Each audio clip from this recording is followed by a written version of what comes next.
দিল্লিতে আপা গেছে দিল্লিতে চাপা দেশে কি করে কাদের দেশে কি করে চাপা গেছে দিল্লিতে আপা গেছে দিল্লিতে চাপা দেশে কি করে কাদের দেশে কি করে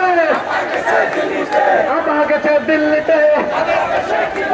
কাদের দেশে কি করে দিল্লিতে লড়াই লড়াই লড়াই চাই বাঁচতে হলে লড়তে হবে নিপীড়িত জনতা ছাত্রছাত্রীর জনতা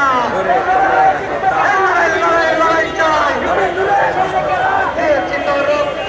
আরো দেব রক্ত দিয়েছি তো রক্ত এসে যাবে অন্যায় দেশের জন্য অন্যায় রক্তের বন্যা